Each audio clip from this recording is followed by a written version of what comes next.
क्योंकि सीट बहुत कम है। अगर ये सीट इंक्रीज नहीं होती है तो जोन सिलेक्शन में भी बहुत सारी प्रॉब्लम्स आएगी, लोग समझ नहीं पाएंगे। दूसरा क्या है कि अभी ओबीसी जो सर्टिफिकेट है, एससी एसटी सर्टिफिकेट है, जो भी सर्टिफिकेट है आप लोग अभी बनवा लीजिए। लेकिन अगर आपके पास एक वैलिड मतलब डॉक्यूमेंट नहीं है ईबीसी के लिए तो आप 250 रुपये बचाने के चक्कर में इस बार आप बहुत बुरा फंस सकते हैं। हेलो एवरीवन और वेलकम टू द स्टूडेंट। अभी जो नोटिफिकेशन आया हुआ है, जितने भी लोग अभी फॉर्म भरने के लेकर के बहुत ज़्यादा एक्साइटेड हैं और सबसे ज़्यादा मैसेज इसी को लेकर के आ रहा है कि किस जोन से फॉर्म भरा जाए और ये सब सारी चीज़ें हैं। लेकिन मैंने पहले ही एक वीडियो बनाया हुआ था नोटिफिकेशन के जस्ट एक दिन बाद ही कि अभी आप लोग थोड़ा सा फॉर्म भरने से भी बचना है आपको, क्योंकि जनवरी मंथ कम से कम पूरा कंप्लीट आप लोग इसमें अभी रुके रहिए। क्योंकि जितने भी तरह से अपने अपने तरीके से हर एक स्टूडेंट हो गया और जो भी कोचिंग संस्थान हो गए या फिर कोई यूनियन हो गया, रेलवे को अपने तरफ से एक लीगल तरीके से वैकेंसी को इंक्रीज करने के लिए अपना अपना निवेदन कर रहे हैं। तो हो सकता है अगर वैकेंसी इंक्रीज हो जाती है तब आपके लिए मतलब जोन सेलेक्ट करना काफ़ी आसान होगा।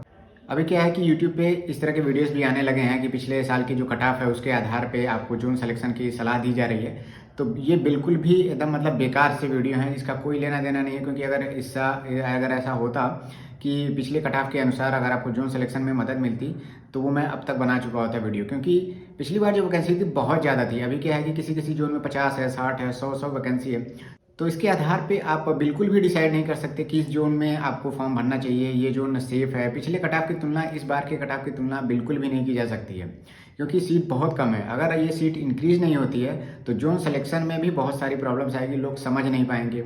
और पिछली बार भी जब जोन सिलेक्शन हो रहा था तो बहुत सारे स्टूडेंट ऐसे थे जिन्होंने लो सीट वाले पे भी सिलेक्शन के लिए मतलब उन्होंने फॉर्म भर दिया और उनके नंबर अच्छे थे, नहीं हुआ। और कुछ लोग ऐसे थे कि जहाँ पे वैकेंसी बहुत ज़्यादा थी वहाँ भी कट ऑफ जो है कि कम नहीं गया था, वहाँ भी कट ऑफ ज़्यादा गया था। तो ये डिसाइड करना बहुत मुश्किल होता है कि इस जोन से फॉर्म भरना चाहिए। लेकिन उसके लिए जो भी फैक्टर्स है मैं आगे आने वाली वीडियोज़ में बताऊंगा। लेकिन फॉर्म भरने से पहले आपको क्या तैयारी कर लेनी है अभी उसके बारे में थोड़ा सा मैं बता देता हूँ। क्योंकि जब इस बार फॉर्म भरा जा रहा है तो जोन सिलेक्शन पहले ही पूछ लिया गया। पिछली बार 2018 में जोन को सिलेक्शन को लेकर के CBT 1 कंप्लीट होने के बाद जोन सिलेक्शन पूछा गया था। बहुत सारे स्टूडेंट ऐसे थे जो उसके बाद से भरे थे, उसके बाद से ये चर्चाएं चली थी।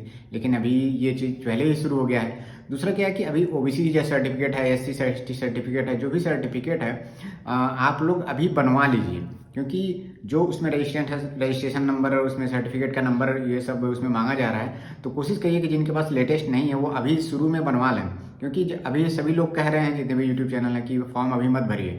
तो ऐसा नहीं है कि फॉर्म अभी नहीं भरना है तो बाकी का जो डेटा है, बाकी का जो सर्टिफिकेट आप पहले से ही कलेक्ट करके रख लीजिए। क्योंकि जब फॉर्म भरना शुरू हो जाएगा तो उस समय आप सर्टिफिकेट बनवाने जाएंगे तो हो सकता है बनने में हफ्ता 10 दिन ऐसा लग जाए। तो फॉर्म के लास्ट 3-4 दिन में अगर आप भरने शुरू करेंगे तो आपका हो सकता है कि सर्वर बहुत लो चला जाए और आपका फॉर्म भी ना भर पाए।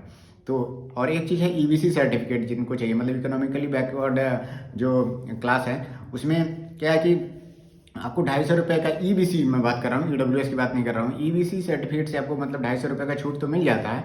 लेकिन अगर आपके पास एक वैलिड मतलब डॉक्यूमेंट नहीं है ईबीसी के लिए तो आप 250 रुपये बचाने के चक्कर में इस बार आप बहुत बुरा फंस सकते हैं। इस बार हो सकता है कि अगर आपने ईबीसी सर्टिफिकेट से 250 का छूट ले लिया और बाद में वो सर्टिफिकेट ऐसा डॉक्यूमेंट दे नहीं पाए तो आपका मतलब डीवी में भी आपको बाहर भी किया जा सकता है। पिछली बार बहुत सारे लोगों को थोड़ा सा मान लीजिए एफिडेविट के थ्रू और इस तरह के थ्रू आपको मिल गया था मतलब रिलैक्सेशन। लेकिन इस बार रेलवे ने बहुत स्ट्रिक्टली सभी चीज़ों पे कहा है कि जो भी डॉक्यूमेंट्स एक बार 2 बार देख के ही भरिए। और नाम का करेक्शन इस बार बिल्कुल भी आप लोग गलती मत करिएगा। पिछली बार बहुत सारे लोगों ने ऐसे डॉक्यूमेंट में नाम गलत है, आधार में नाम गलत है या फिर हाई स्कूल इंटरमीडिएट में नाम गलत है।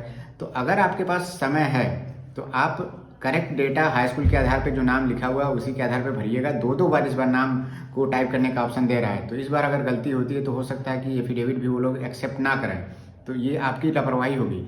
एक चीज़ और मैं बताना चाहता हूँ कि कोई भी अगर कोशिश ये करेगा कि एक जोन से फॉर्म भर दिया किसी और नाम से और दूसरे जोन में क्या करते थे लोग, जैसे मान लीजिए मेरा नाम सूर्या है तो मैं किसी अदर जोन में एक में सूर्य से लिख के भर देता हूँ, दूसरे में सूर्या लिख के भर देता हूँ और बाद में किसी एक जोन में सिलेक्शन हो जाता है, बाद में एक जोन का एग्जाम छोड़ दूंगा और आगे डीवी में मैं क्या करूँगा एफिडेविट लगा दूंगा कि गलती से मेरा नाम चेंज हो गया था। तो ऐसी अगर आप गलती करते हैं और किसी भी स्टेज में अगर रेलवे को पता चल जाता है तो आप इस एग्जाम से तो बाहर होंगे ही होंगे, आगे आने वाले सारे एग्जाम से बाहर हो जाएंगे। एक बात और मैं कहना चाहता हूँ, जितने भी लोग ITI ट्रेड के हैं वो लोग अपने ट्रेड को ही ज़्यादा ध्यान में रख के पढ़ाई करिए। बहुत सारे लोग मुझको मैसेज भी करते थे पहले कि सर मैं फिजिक्स मैथ ले सकता हूँ, फिजिक्स मैथ ले सकता हूँ। मैंने कहा कि अगर देखिए फिजिक्स मैथ लेना होगा, पहले तो लोग मतलब जब सिग्नल एंड टेलीकम्युनिकेशन था फिजिक्स मैथ चल जा रहा था, लेकिन अभी इस बार वो इंक्लूडेड नहीं है, तो इसका आपको डिसएडवांटेज होगा। क्योंकि बहुत सारे लोग हैं फिजिक्स मैथ ही पढ़ पढ़ के काम चला रहे थे, कुछ भी ITI का उनका ट्रेड हो या फिर बीटेक में भी कोई भी ट्रेड हो, तो वो लोग वही पढ़ रहे थे कि आसान है ये। लेकिन इस बार वो बाहर हो गया है, तो आपको अपना ही ट्रेड पढ़ना पड़ेगा मजबूरी में ही। तो मैं सबसे यही कहता आ रहा था कि हमेशा कि मतलब अपना ही ट्रेड पढ़िए। लेकिन चलिए ठीक है, अभी टाइम है ट्रेड को क्लियर करने के लिए। CBT 2 के बाद भी अगर पढ़ा जाए तो भी क्लियर हो जाता है। लेकिन जो लोग अब से सोच रहे हैं पढ़ने के लिए, मतलब अब से सोच रहे हैं कि अब मैं तैयारी शुरू करूँगा, आपका सिलेक्शन हो जाए, अगर सीट नहीं बढ़ती है तो बहुत ही मुश्किल हो जाएगा उनके लिए। क्योंकि 100 सीट, 50 सीट, 60 सीट, NER में 43 सीट है। इतने सीट पे तो सिलेक्शन होना बहुत ही मतलब टफ है। क्योंकि देखिए सिग्नल एंड टेलीकम्युनिकेशन का जो पोस्ट था, हर एक जोन में लगभग 150-200 सीट थी, और उसमें आउट ऑफ 100 में किसी जोन में कट ऑफ मैंने देखा था 90 नंबर गया था, 92 नंबर गया हुआ था, 88 नंबर गया था। तो सोचिए 100 मतलब 85% से ज़्यादा नंबर उसमें लाने होंगे। तो 200 सीट थी तब, अभी क्या है कि 100 सीट तो किसी जोन में, कई कई जोन में तो LP के नहीं है। तो सोचिए कट ऑफ कितना ज़्यादा जाएगा। तो कट ऑफ का प्रोडिक्शन, जोन सिलेक्शन, ये सारी चीज़ें इतनी कम वैकेंसी पे सटीक बता पाना बहुत ही मुश्किल है। तो किसी की बातों में आपको आने की ज़रूरत नहीं है। जितना ज़्यादा जो लोग पढ़ाई करेगा इस बार, उसी के पॉसिबिलिटी ज़्यादा बनेगी सिलेक्शन होने की। अगर 5,000 से वैकेंसी 10,000 भी हो जाती है, तब भी कंपटीशन समझिए 3 गुना भी है। 15,000 भी हो जाती है, तब थोड़ा सा आपको रिलैक्सेशन मिल सकता है। लेकिन जब तक वैकेंसी 20,000 से प्लस नहीं रहेगी, तब तक समझ जाइए कि मतलब ऑन एवरेज स्टूडेंट अगर बढ़िया से मेहनत नहीं करेगा तो उसका सिलेक्शन नहीं होगा। और जो लोग सोच रहे हैं कि मतलब अभी किताब भी नहीं खरीदें और किताब अब से खरीद करके पढ़ाई शुरू करें, तो समझिए कि आप लोग कितना पीछे हैं। मैं पहले वीकली स्टडी प्लान्स में मैं पहले बताता रहता था कि आप लोग अभी से थोड़ा थोड़ा करके पढ़ा करिए। बाद में जब ऐसा नहीं होगा कि एग्जाम मतलब डेट अनाउंस हो जाए और तुरंत आपका एग्जाम 2 महीने बाद हो जाए, तो आपको सारा सिलेबस कंप्लीट करने में बहुत टाइम लग जाएगा। लेकिन फिर भी लोग नहीं पढ़ते थे। और अभी तो मैंने जो भी मेरे मतलब एप्लीकेशन में जो लोग जुड़े हुए हैं, उसमें भी मैं देख रहा हूँ कि कई लोग ये कमेंट कर रहे हैं कि मतलब साइंस के लिए किताब खरीदने का है। तो अभी बताइए, अब जब नोटिफिकेशन आ गया है तब आप लोग किताब खरीदने जा रहे हैं, तो मतलब आप समझिए कि कितना आप सीरियस हैं। और मैं हमेशा कहता रहा हूँ कि मेरे एप्लीकेशन में वही लोग ज्वाइन हो जो कम से कम जिनके पास बेसिक इन्फॉर्मेशन हो, सेल्फ स्टडी करने पर ज़्यादा वो ध्यान देते हो, वही लोग ज्वाइन करें। क्योंकि लोग सोचते हैं कि 200-300 का बैच है, आप ज्वाइन कर लेंगे, बाकी सारा चीज़ हम लोग उनको गाइड करके ऐसा बना देंगे कि उनका सिलेक्शन ही हो जाएगा। तो ऐसा नहीं होगा।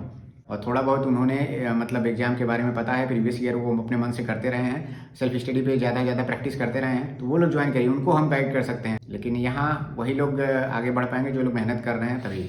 फॉर्म भरने से पहले कुछ जो बेसिक इन्फॉर्मेशन है, फॉर्म का प्रोसीजर आप खोल करके देख लीजिए। पहले पेज का डिटेल जो है क्रिएट अकाउंट का, वो बिल्कुल भी चेंज नहीं होगा। तो उसको भरने से पहले एक बार ध्यान से उसको भरिएगा।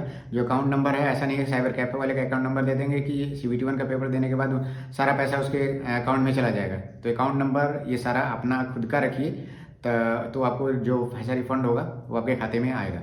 ठीक है। EBC वाले थोड़ा सा ध्यान देंगे इस बार। अगर EBC का डॉक्यूमेंट आपके पास नहीं है तो 250 बचाने के चक्कर में मत पड़िएगा, आप 500 पूरा दे दीजिएगा, वो ज़्यादा बेहतर होगा। जितना आप अगर मान लीजिए 250 रुपये बचा देते हैं, उस डॉक्यूमेंट्स को बनवाने के लिए आप तहसील में या फिर आने जाने में आपका कम से कम 300-400 रुपये खत्म हो जाएंगे। तो सोचिए कि मतलब थोड़ा सा भी होशियार हैं आप, तो आप EBC को ट्रिक करके आप 250 रुपये जो बचाना चाह रहे हैं, उससे ज़्यादा तो आपका डॉक्यूमेंट बनवाने में नुकसान चला जाएगा।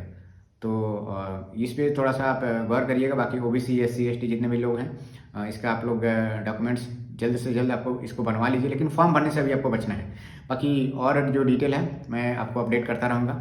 और मैं भी चाहता हूँ कि वैकेंसी बहुत कम है और बढ़ना ज़रूर चाहिए। और ज़्यादा से ज़्यादा अगर बढ़ेगा तभी ज़्यादा से ज़्यादा लड़के इसमें सिलेक्शन ले पाएंगे। बहुत सारे लड़के 5-6 साल से मेहनत कर रहे हैं, पिछली बार कुछ लोग रह गए थे, तो उन लोग को भी मौका मिलेगा। और एज रिलैक्सेशन भी कम से कम 2-3 साल का कम से कम मिनिमम मिल जाता तो और ज़्यादा अच्छा होता सभी एस्पिरेंट के लिए। तो मिलते हैं नेक्स्ट वीडियो में। और सभी लोग प्रिपरेशन करते रहिए, जितना ज़्यादा आप पढ़ेंगे उतनी ही आपकी संभावना बनेगी सिलेक्शन होने की। Thank you, all the best.